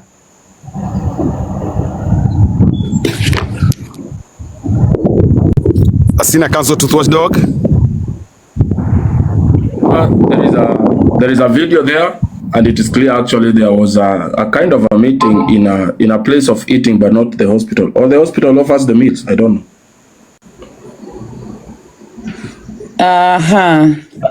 For Senior Counsel, it's not a kind of hospital, a kind of meeting. It's actually an actual meeting. It is an actual meeting. The hospital, the Aga Khan, has a restaurant by Java. You know, the eatery line Java. There's a Java inside the hospital. Thank you, Your Honor. Approach the bench. I beg only for 2 minutes. Your Honor, I am on your knees, on my knees. Yeah, Madam Prosecutor, Senior Counsel, Peter Kiyo, you can approach the bench. In the meantime, Kizungu ilikuja na meli, kama wewe hauishi England, Kizungu kama. Ngoja, Senior Counsel, Peter Kiyo, approach the bench. Lakini hivi ndo tumechukuliwa. Thank you. Okay, now, Your Honor, let me talk now. Allow me to talk. Number one, I want to put my full energy on these 2 minutes. Your Honor, right now, Madam Prosecutor is taking us for a ride. She came from England to Kenya to survey and shine by herself and go meet media personnel, and also at some point you will find that she will do interviews, being interviewed by DCIO. DCIO is asking her questions on camera, on video, so that they can prove a point. She's a joker in this matter. Right now, we are dealing with a very serious matter. When you are asking her if the case has been filed, she is saying she doesn't know. She has left with the victim. Why couldn't you leave it with the victim from the word go? You are telling us you are not going to bring Wakili Ndegwa here, while on the day of for him to pick up the matter, he was present. This is a court right now, and it is not your normal life. After my own persuasion, very meticulous persuasion. Protect me from Madam Prosecutor, order the court. Utapewa chance ujitete. Go ahead, Senior Counsel. Right now, she is going to a radio station to present a victim, for the victim to talk, and without any validation. Wait, let me talk. It's my time. Someone has spoken about me getting shot. Order, Senior Counsel. Someone has spoken about me getting shot. What's the matter? I've just cooled down the comment section for exactly 1 minute. Your Honor, continue. Wait a minute. What's the matter, Madam Prosecutor? No. Why is she muting comments? Kidogo. I've spoken about myself being shot with a gun. So where? I'm cooling the comment section. No. They've written it in the comments. I'm just cooling it down for 1 minute. Okay, go ahead. Thank you. There's no threats here. Let's go ahead. Senior Counsel Peter Kiyo, you have anything? Go on. Yeah, I have. Go ahead. First, I beg that this court allow the comment section to be active. Number two, Your Honor, we are being taken for a ride, and now I see why Macarena and this CIO and others would get upset and tired of this. It is absurd to go to a radio station, even to talk about a case on TikTok that is not even filed. And if it is filed, it is not supposed to be discussed even on radios or what. Now it's all about her fame, her telling us she's a very big person, she has gone to TVs, she's making it all about herself. I am pulling you out of that. Now get this serious. We are working, and let me tell you, you can joke with everybody, but this time round you not joke with us. You either get serious or you get dismissed. Yes, Your Honor, I'm sorry. Yeah, Senior Counsel Peter Kioi, I think she withdrew that. She's not going there as a court. She's going there on her own as Lady Jacqueline, and she's not going with a court emblem. So thank you. She has withdrawn with that because I think she has realized that is another blunder gonna be used. Okay, thank you. Now I'm gonna go with Senior Counsel. I think every Senior Counsel has gone. Who else is a Senior Counsel? Before I give Sunday the last, then I will give the members of parliament, the friends of court, tuko na CEO, alafu we have also Honorable Mike Macarena. Thank you, Your Honor. And I think I will also ask, after this, I would like to ask a question to Honorable Macarena, kindly, if you will allow me. Thank you, Your Honor. Just to remind, maybe to jog our mind a little bit. Now, we are told there's a document that was supposed to be signed tomorrow. Can we be told what type of document that should be signed? Because it's being signed on our behalf, so that we'll be aware in case of anything. Thank you. My next question is, if as I'm according to the questions asked, it seems like the case is never filed. Now, I would really like to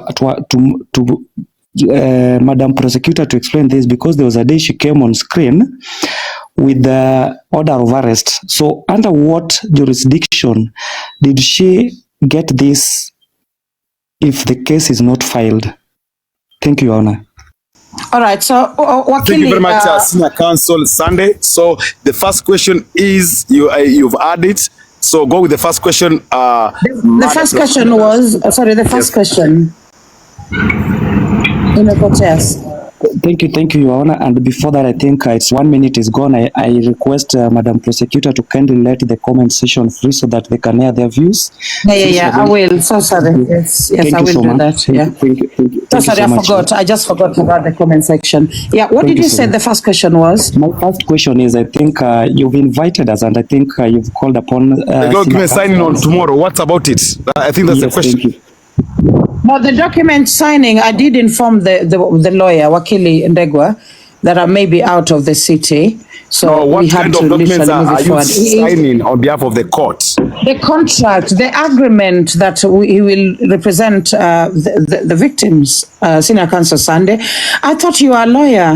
What's going on, sir? Okay, no, not so much a lawyer. I think he wanted clarification to know what kind of documents. So now you can tell this court the kind of documents. That's your duty to tell us, Madam Prosecutor.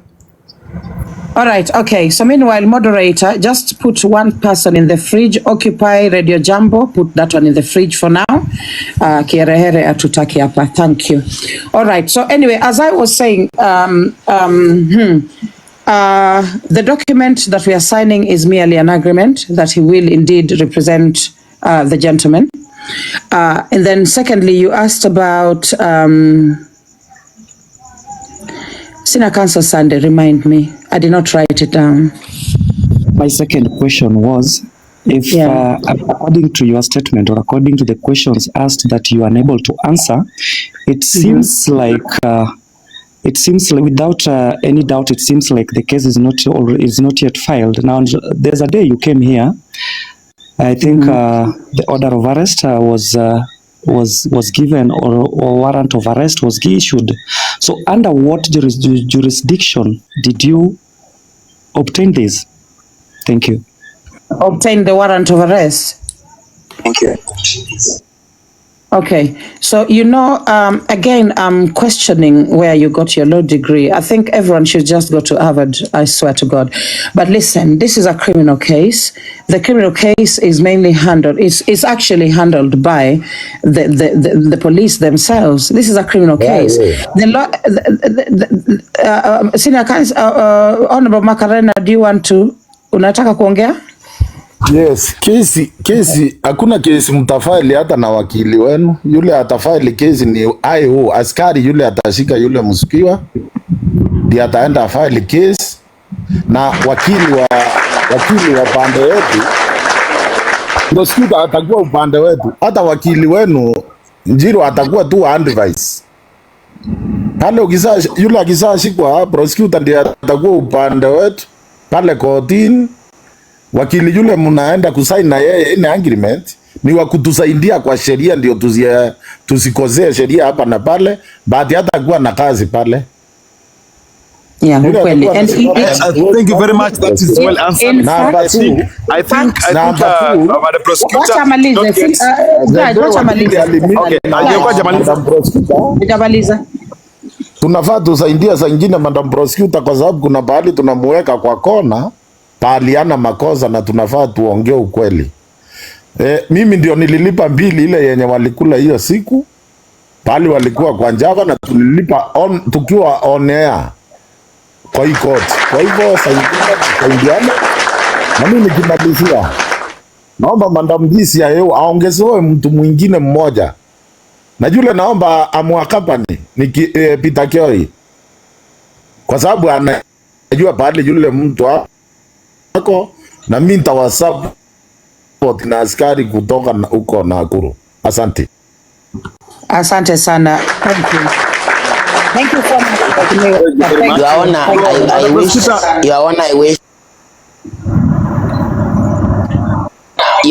I wish to state this. I wish to state to Honorable Mike Macarena that if you utanitoa kwangu unipeleke kila mahali unizungushe nitaenda, lakini mimi nitafacilitatiwa. Ile kitu nitalipia ni macho kuangalia na kufikiria.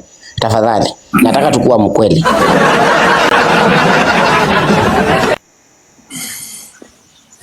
Sorry. Senior Counsel Sunday alikuwa ameuliza swali very important. Alikuwa anauliza hii kesi ilifailiwa wapi, and it is indeed Macarena amekuambia kwamba ile kesi inatoka kwa originality ya mahali ambapo kitendo hicho kilitendeka, na the first place ambapo ilikuwa imeripotiwa ambapo ni pale Nakuru. So thank you very much, Senior Counsel Sunday.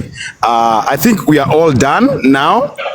We've taken a lot of time. No, may I take the mic 1 minute? I'll give you a mic in a minute. So now let us hear the closure, the closing statement from our able Madam Prosecutor Lejay, atupatie kulingana na hii kitu ya meeting, amalizie, alafu we go to hatuna business ingine sasa, ni kubrush juju tukimaza malizia. We've taken almost 9 hours and it's not fair. Let's go. Madam Prosecutor, please. Okay. So, Your Honor, one thing, yes. Yeah, so one thing I wanted to clarify, I've seen a question on a comment section that Tuli Changa, that is someone who probably did not Changa, because we raised, there's a warning, yes, because I showed the video of us in the restaurant. That's why we have a warning, guys. It's an alcohol warning. It doesn't damage anything. Now, there is something that I wanted to say, that we did indeed raise money. It was 15,000. But out of that 15,000, we gave one victim 11,000 and we gave one victim 4,000. Okay. So remember, we were trying to give the victims money first before we pay for our meal. So that is when Honorable Macarena actually decided he is paying for our meal. So we did not have to raise money for the meal. Okay. The meal was paid for by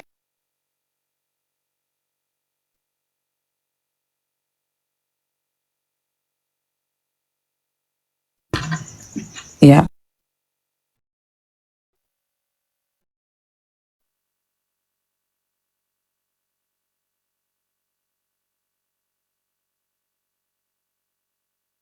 Yeah, I'm here, Your Honor. So, yeah, I can hear you. Your Honor, can you hear me?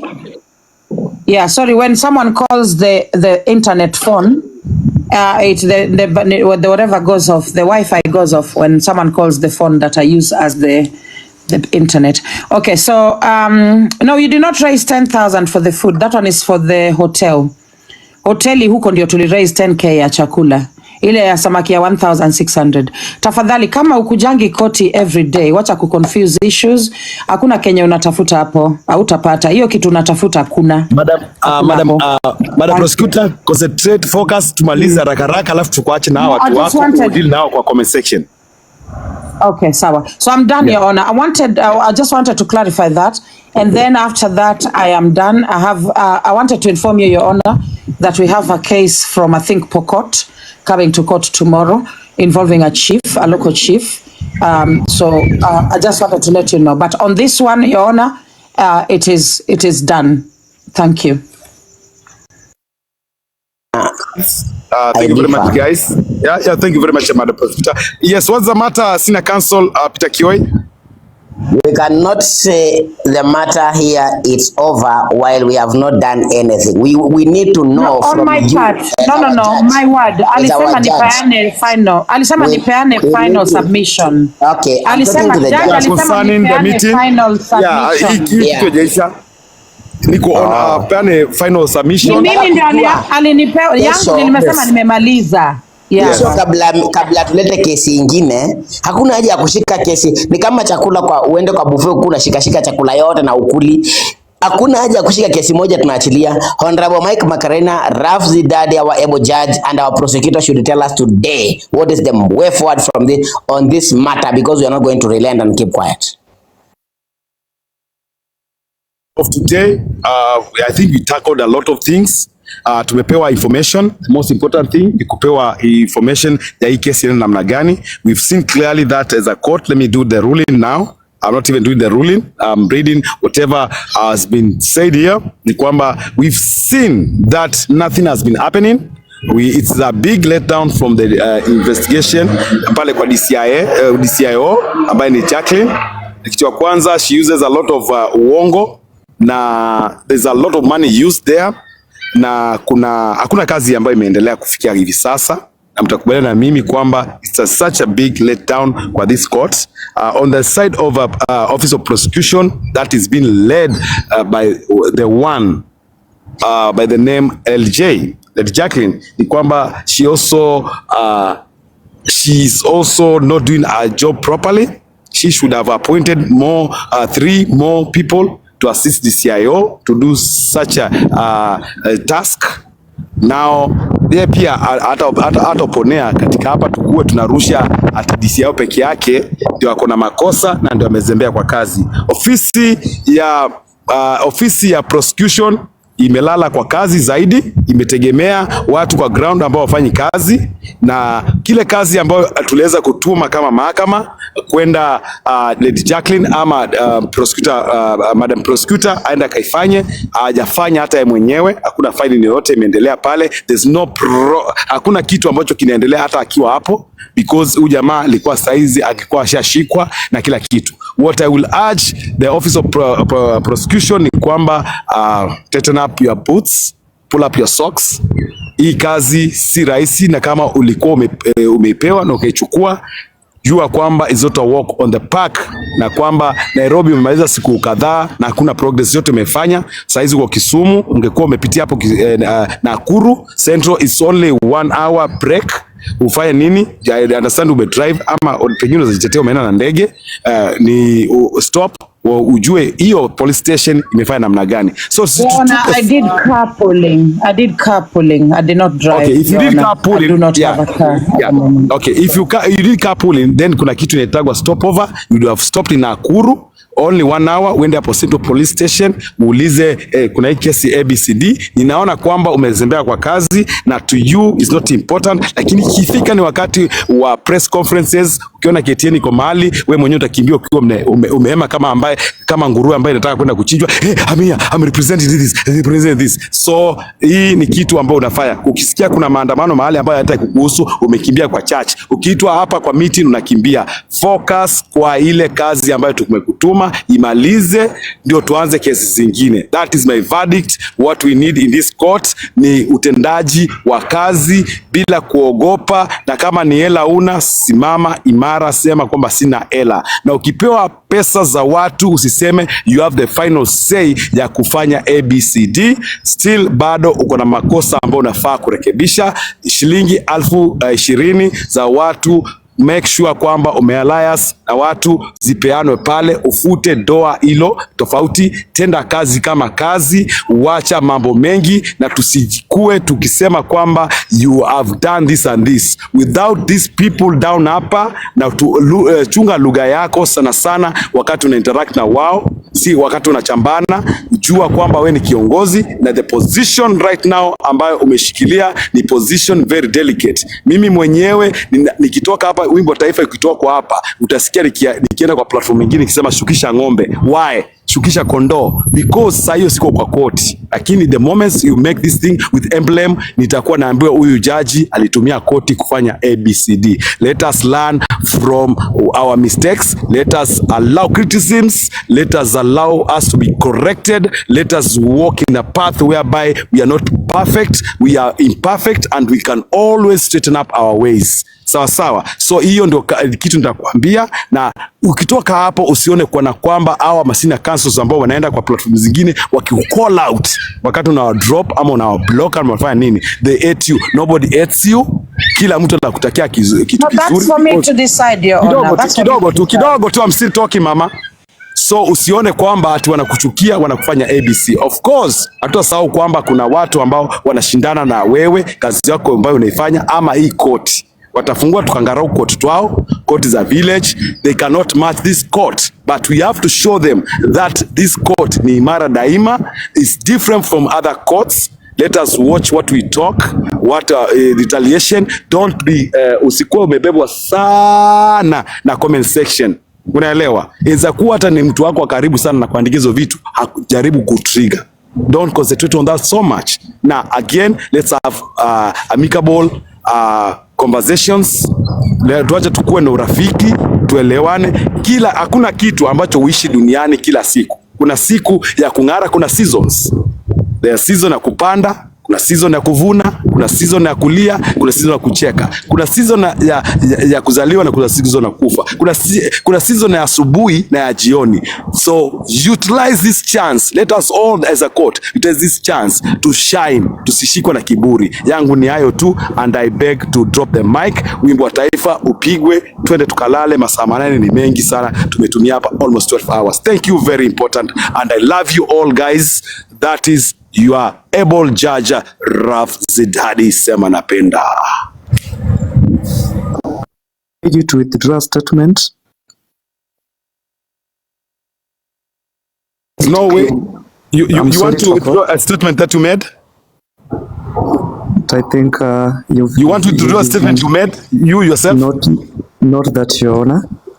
Yeah. I kindly stand to be guided by you if we are allowed to call senior counsels or our prosecutor Mama. Thank you. Okay, so I'm sorry. The Mama is a very respected word, means like ma'am.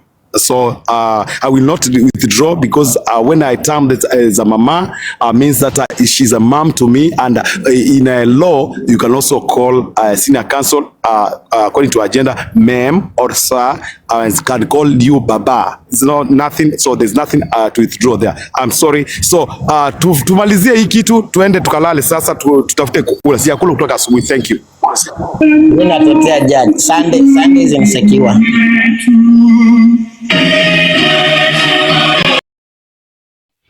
So thank you so much for watching the video to the end. Remember to like, share, comment, and if you have not subscribed, please make sure you subscribe and put on the notification bell so that you know every time I post a new video. So guys, thank you. I'm gonna see you on my next video. Bye.